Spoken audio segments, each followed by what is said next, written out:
नमस्कार दोस्तों, मेरा नाम राजेश बब्बर है और मेरे सहयोगी एस्ट्रो कुलवंत, हम दोनों मिलकर ये चैनल रन कर रहे हैं। तो आज मैं क्या सिंपल उपाय हमें करने चाहिए कुंडली देखकर और जो बहुत ही इफेक्टिव हो। तो इसके लिए एक सिंपल टेक्निक होती है, वो आज मैं आपको यहाँ पे बताने जा रहा हूँ और क्या आपको उपाय करने चाहिए ये भी बताऊंगा। तो वीडियो आरंभ करने से पहले अगर आप हमारे चैनल पर पहली बार आ रहे हैं तो सब्सक्राइब जरूर करें, लाइक करें, शेयर करें, बेल आइकन जरूर दबा लें ताकि लेटेस्ट वीडियो सबसे पहले आप तक पहुंचे। तो वीडियो आरंभ करने से पहले भगवान गणेश जी और भगवान शनिदेव से आराधना करूंगा, सबके घर में सुख और शांति बनाए रखें। तो आइए वीडियो आरंभ करते हैं, ज्यादा समय आपका मैं नहीं लूंगा। बोर्ड पे आप देख रहे हैं एक मैंने ब्लैंक कुंडली बना रखी है।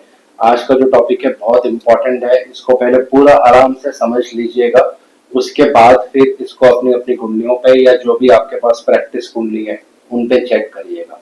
वीडियो को स्किप नहीं करिएगा और बीच में छोड़ के नहीं जाइएगा, नहीं तो फिर जो कॉन्सेप्ट है वो आपको समझ नहीं आएगा। और वीडियो के बीच बीच में कुछ इंपॉर्टेंट टिप्स और ट्रिक्स भी मैं आपको बीच बीच में कुछ बताऊंगा दोस्तों। तो आइए शुरू करते हैं। जब भी आपके पास कोई कुंडली आती है, हमेशा आपको थोड़ा सा ये समस्या रहती है कि क्या उपाय किया जाए जिससे व्यक्ति को लाभ मिले। जब आपको कोई भी चीज समझ नहीं आए, आपको कोई भी चीज दशा महादशा या किसी तरह से भी आप किसी भी चीज को पकड़ नहीं पाते हैं, तो हमें क्या करना चाहिए। एक बहुत सिंपल रेमेडी होती है जो हर कुंडली पे एप्लीकेबल होती है। कोई भी कुंडली आप देखेंगे उसमें आप कर सकते हैं, वो होता है लग्नेश को मजबूत करना। जी हाँ, आपके अगर लग्नेश स्ट्रॉन्ग है, उपायों के द्वारा उनको मजबूत किया जाए तो बहुत सारे जो प्रॉब्लम्स हैं ऑटोमेटिकली कुंडली में सॉल्व हो जाती हैं। तो अब लग्नेश क्या होते हैं ये थोड़ा स्टडी कर लेते हैं।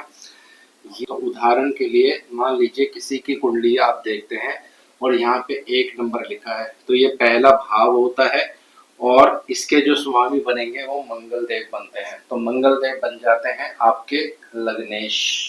तो लग्नेश को मजबूत हमेशा करना चाहिए। अगर वो कुंडली में कमजोर हैं, वीक हैं, पापी ग्रहों के साथ हैं या डिग्री वाइज कमजोर हैं, बहुत सारी चीजें होती हैं, इसके नमांश में भी कमजोर है, तो आपको लग्नेश को बल देना चाहिए दोस्तों। अब इसके लिए 2-3 तरीके हैं, 2-3 तरीकों से आप इसको स्ट्रॉन्ग कर सकते हैं। पहला उपायों के द्वारा, दूसरा मंत्रों के द्वारा, तीसरा स्टोन पहन सकते हैं। अब आज की डेट में स्टोन जो है बहुत एक्सपेंसिव होगा। अगर मंगल का उपरतन, जो मंगल का जो रत्न होता है मूंगा, अगर वो पहनते हैं रेड कोरल, तो बहुत एक्सपेंसिव आएगा, सोने में रिंग भी बनवाना पड़ेगा। तो उसका एक ऑल्टरनेटिव उपाय मैं आपको बता रहा हूँ जो बिल्कुल 100% सेम इफेक्ट आपको देगा और बहुत ही एक कारगर उपाय है। बहुत सी कुंडलियों पे मैंने इसको अप्लाई भी किया है और चेक भी किया हुआ है। तो मेष राशि जो होती है ये अग्नि तत्व राशि है और ये जो है ये धर्म की राशि है दोस्तों। धर्म त्रिकोण के अंडर आता है। एक कुंडली में 4 त्रिकोण होते हैं। थोड़ा सा ये भी समझ लेते हैं क्योंकि ये इससे इंटरलिंक है, फिर आपको बाद में कंफ्यूजन होगा। 1, 5, 9, 1, 5, 9 ये होते हैं धर्म त्रिकोण। और जहाँ पे जो राशियां लिखी रहती हैं यानी 1 नंबर, 5 नंबर और 9 नंबर राशि, ये धर्म राशियां होती हैं। यहाँ पे बैठे हुए ग्रह हमेशा आपके जीवन में आपको ऊंचाई पर लेके जाएंगे। कई बार आप कुंडलियों पे देखेंगे धर्म की राशि में यानी मेष राशि में जब शनि देव भी रहते हैं, नीच के होने के बाद भी कहीं ना कहीं उनमें बहुत ज्यादा बल होता है दोस्तों। ये भी आने वाली वीडियोस में एक्सप्लेन करूंगा। 5 नंबर आपको पता ही है, 9 नंबर आपको पता है। तो ये पहला जो है त्रिकोण होता है कुंडली में। दूसरा होता है, यहाँ पे लिखा रहता है नंबर 2, नंबर 6 और नंबर 10। ये एक त्रिकोण बन जाता है जिसको, तो ये जो होता है ये मेहनत का त्रिकोण है, ये अर्थ त्रिकोण में आता है। धरती को इंडिकेट करता है यानी मेहनत का त्रिकोण है ये। तीसरा होता है 3, 7 और 11। 3 नंबर, 7 नंबर, 11 नंबर। तो पूरे नंबर्स लिख देते हैं ताकि कंफ्यूजन नहीं हो। ये होता है डिजायर्स का त्रिकोण, काम त्रिकोण भी इसको कहते हैं एस्ट्रोलॉजी भाषा में।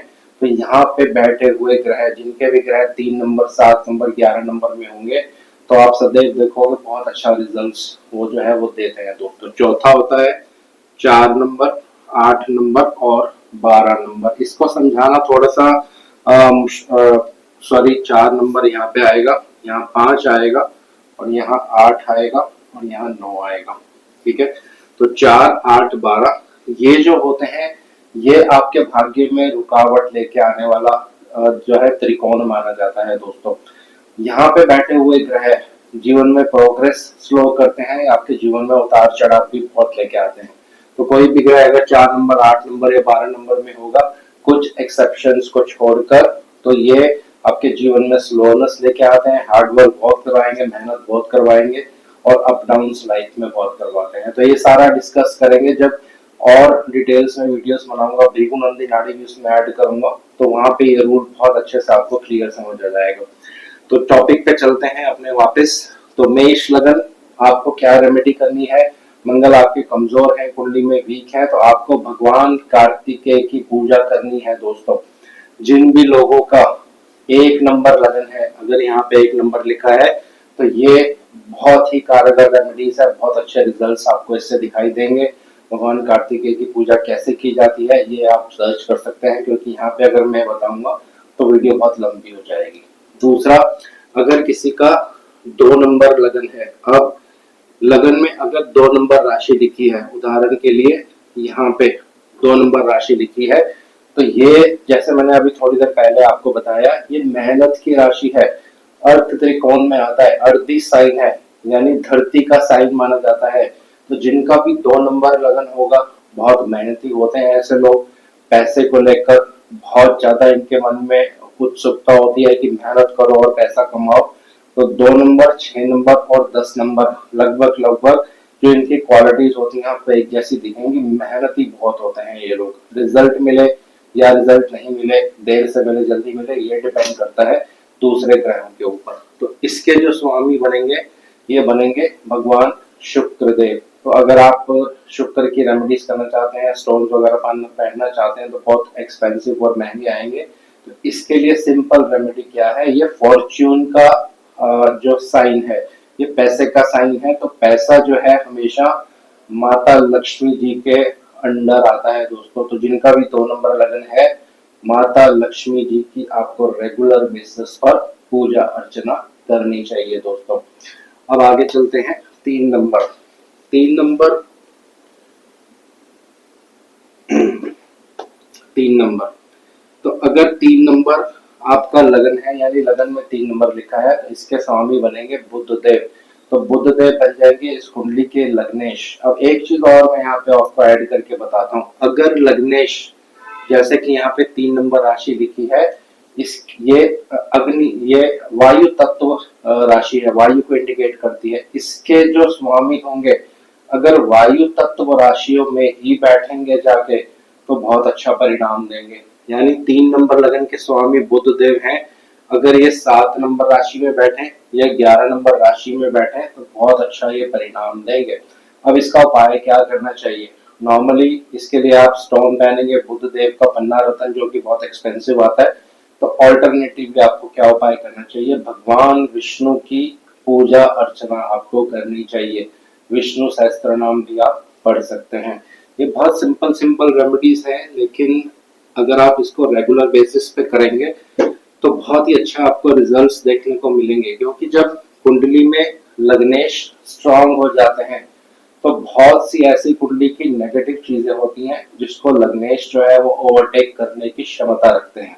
तो अगर लग्नेश को आप बल दे देंगे, अगर आपका लग्नेश कमजोर है कुंडली में, उसको स्ट्रांग कर देंगे, तो बहुत सारी समस्याएं कुंडली की ऑटोमेटिकली सॉल्व हो जाती है। तो सदैव आपको अपने लग्नेश को हमेशा स्ट्रांग रखना चाहिए दोस्तों। तो अब कर्क लगन, जिनका 4 नंबर लगन है, ये 2 चीजों को इंडिकेट करता है, जल को और माता पार्वती जी को।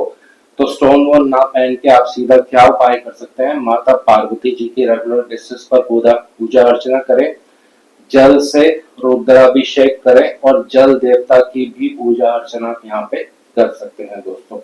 नेक्स्ट हम लेते हैं 5 नंबर। 5 नंबर जो है ये भगवान सूर्य को इंडिकेट करता है, लेकिन अग्नि तत्व राशि है दोस्तों। धर्म को भी इंडिकेट करता है, लेकिन अग्नि तत्व राशि है। तो यहाँ पे हमें क्या रेमेडीज करनी चाहिए?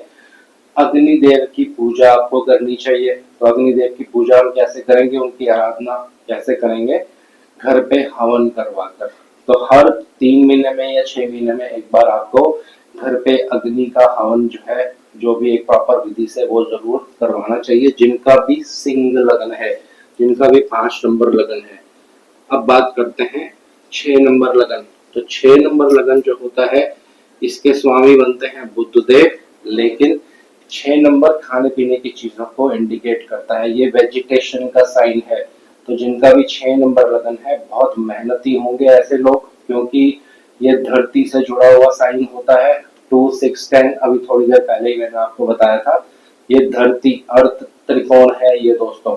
तो बहुत मेहनत करने वाले होंगे। तो ऐसे लोगों को क्या रेमेडी करनी चाहिए? आपको खाने पीने की चीजें हमेशा डोनेट करनी चाहिए, और घर पे अगर आपके पेड़ पौधे हैं तो उनकी सेवा आराधना करनी चाहिए दोस्तों। भगवान विष्णु की भी पूजा आप यहाँ पे कर सकते हैं।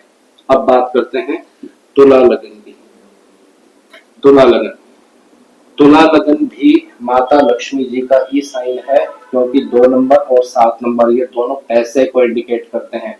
तो यहाँ पे आपको क्या करना है, घर में जो भी आपके फीमेल्स होंगी, मैरिड अनमैरिड दोनों, विवाहित हो या अविवाहित हो, दोनों की रिस्पेक्ट आपको करनी है। और नॉर्मली भी अगर आप फीमेल्स की यानी स्त्रियों की रिस्पेक्ट करेंगे, तो जिनका भी तुला लगन होगा, आप देखेंगे आपके शुक्र को ऑटोमेटिकली बल मिलने लग जाएगा। तुला लगन के स्वामी भगवान शुक्र देव होते हैं दोस्तों। अगर आप मैरिड हैं तो तुला लगन वालों को हमेशा अपनी वाइफ की बहुत रिस्पेक्ट करनी चाहिए दोस्तों। इससे आपका लग्नेश हमेशा मजबूत रहेगा। अब बात करते हैं 8 नंबर राशि। 8 नंबर लगन जिनका भी है, भगवान हनुमान जी की आराधना आपको रेगुलर बेसिस पे करनी चाहिए। ये इसके लिए सबसे बेस्ट रेमेडी होती है दोस्तों। अब बात करते हैं धनु लगन की। धनु लगन ये भी धर्म त्रिकोण में आता है, धर्म का साइन है, और श्री राम के धनुष का साइन है। तो जिनका भी 9 नंबर लगन है, आपको भगवान श्री राम की रेगुलर बेसिस पर पूजा करनी चाहिए। घर पे एक धनुष जरूर ला के रखना चाहिए, क्योंकि 9 नंबर साइन, इसका लोगो भी आप देखेंगे धनुष की तरह ही होता है। 10 नंबर जिनका भी मकर लगन है, आप देखोगे धरती से जुड़े हुए लोग, मेहनत मेहनत करना बहुत अच्छा लगेगा। ये शनिदेव का साइन है। तो यहाँ पे आपको क्या पूजा करनी चाहिए? जब शनिदेव की पूजा करते हैं तो ब्रह्मदेव की पूजा होती है, लेकिन शास्त्रों में ये पूजा अलाउड नहीं है, उनकी पूजा करना अलाउड नहीं है। तो इसके लिए आपको क्या करना है, विष्णु जी की पूजा आपको करनी चाहिए। जिनका भी मकर लगन है, विष्णु जी की पूजा आप सदैव सदैव करिए, बहुत आपको लाभ मिलेगा। अब बात करते हैं 11 नंबर लगन। जिनका भी 11 नंबर लगन है, भगवान शिव की आपको हमेशा आराधना करनी चाहिए दोस्तों। 11 नंबर लगन भगवान शिव का साइन है, तो भगवान शिव की पूजा अर्चना रेगुलर बेसिस पे आप करिए। इससे आपके कुंडली के जो लग्नेश हैं, यानी इसके लगन के स्वामी शनिदेव बनेंगे, वो बहुत ज्यादा स्ट्रांग हो जाएंगे। अगर आपके लगन में यहाँ पे 12 नंबर राशि लिखी है, इसके स्वामी बनते हैं भगवान बृहस्पति देव। लेकिन आपको किस चीज की पूजा अर्चना करनी चाहिए ताकि बृहस्पति देव स्ट्रांग हो जाए कुंडली में? 12 नंबर साइन जो होता है, ये रिस्पेक्ट को इंडिकेट करता है, मदद को इंडिकेट करता है, बड़ों का आदर सत्कार करना, ये साइन इस चीज को इंडिकेट करता है। भगवान विष्णु के चरणों को इंडिकेट करता है। तो अगर आप ये सारी चीजें करेंगे, आपका 12 नंबर लगन है, बड़ों का आदर सत्कार करिए, घर पे रिस्पेक्ट करिए, लोगों की सेवा करिए, भगवान विष्णु के चरणों में फूल अर्पित करिए, तो आपका ऑटोमेटिकली लग्नेश स्ट्रांग होने लग जाएगा। 12 नंबर लगन है, लग्नेश वीक है, नमांश में भी वीक है, तो ये रेमेडी आप रेगुलर बेसिस पर करिए। किसी भी तरह से इसमें ज्यादा आपका खर्चा भी होने वाला नहीं है, और इफेक्ट बहुत अच्छा देखने को मिलता है दोस्तों। तो ऐसी और वीडियोस आपके सामने अभी आने वाले टाइम में मैं लेकर आऊंगा। इस वीडियो को यहीं विराम देना। आशा करता हूँ सब कुशल मंगल होंगे। भगवान शनिदेव से आराधना करूंगा, सबके घर में सुख और शांति बनाए रखें। जय शनिदेव।